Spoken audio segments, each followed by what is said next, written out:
রান্না শেষে উপরে দিয়ে দেওয়া কাঁচামরিচের কুচি আর লেবুর রসের যে কম্বিনেশন, উফ, এখনও মনে হলে জিভে পানি চলে আসে। তেল মশলার চড়া স্বাদ ছাড়াই যে এত অসাধারণ একটা রেসিপি তৈরি করা যায়, না খেলে বিশ্বাস করা অসম্ভব। যারা এখনও ট্রাই করেননি, আজই বানিয়ে ফেলুন। ভাপা চিকেন রান্না করার জন্য আমি প্রথমেই মিক্সিং জারে নিয়েছি হাফ কাপ ফ্রেশ নারিকেল, বেশ কয়েকটি কাজু বাদাম, 1.5 টেবিল চামচের মতো পোস্তদানা, 1 টেবিল চামচের মতো সরিষা আর 5টি কাঁচামরিচ একসাথে একটু পানি দিয়ে ব্লেন্ড করে নিয়েছি। লাগবে মুরগির মাংস। মুরগির বুকের দুটো পার্ট আমি ছোট কিউব করে কেটে নিয়েছি। অবশ্যই হাড় ছাড়া মাংস নেবেন, যেহেতু ভাপে রান্না হবে। মুরগির বুকের পার্ট দিয়ে রান্না করলে দ্রুত সেদ্ধ হয়।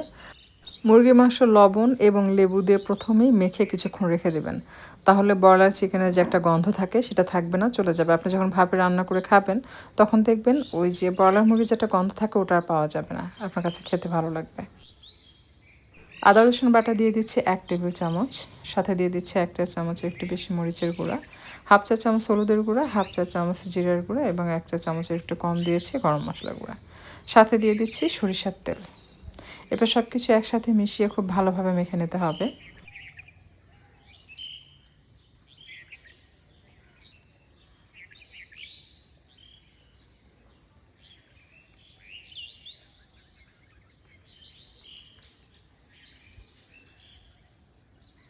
বেশ কিছুক্ষণ ম্যারিনেট করে রাখার পর, তো 10 থেকে 15 মিনিট ম্যারিনেট করে রাখবেন। তারপর টক দই অ্যাড করবেন।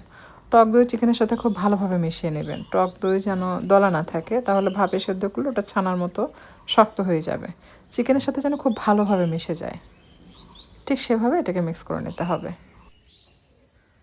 এখন দিয়ে দিচ্ছি সেই পেস্ট, অর্থাৎ নারিকেল, কাঁচামরিচ, পোস্তদানার যে পেস্ট তৈরি করেছিলাম সেটা অ্যাড করলাম।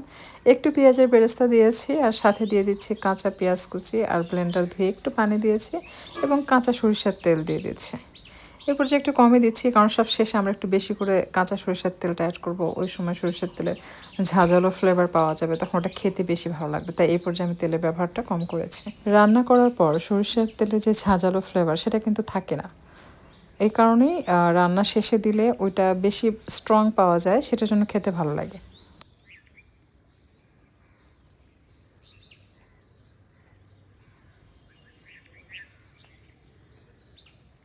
পানিতে বলক আসার পর বাটি বসিয়ে ঢাকনা দিয়ে ঢেকে মাঝারি থেকে কম তাপে রেখে এটাকে 30 থেকে 35 মিনিট ভাপে রান্না করে নিতে হবে। ঢাকনা খুলে আপনি চাইলে মিক্স করে দেখতে পারেন যে সব কিছু ঠিকঠাক মতো সেদ্ধ হয়েছে কিনা। যদি সেদ্ধ হয়ে না থাকে তাহলে আবারও কিছুক্ষণ আপনারা ভাপ দিয়ে নেবেন।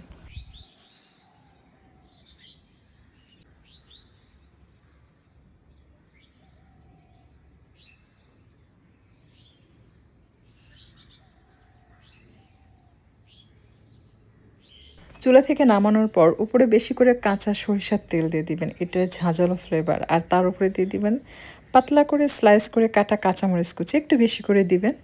এবং সবশেষে ফ্রেশ লেবুর রস, যে লেবুর রসের মানে হয় না কিছু লেবুর থাকে অনেক বেশি স্ট্রং ফ্লেভার দিয়ে, তারপরে জাস্ট আপনি এটা পরোটা বা গরম ভাত, এমনকি আপনার নানের সাথে খেয়ে দেখবেন। ট্রাস্ট মি, একবার খাওয়ার পর এটার কথা যখন আপনার মনে হবে আপনার জিভে পানি চলে আসবে।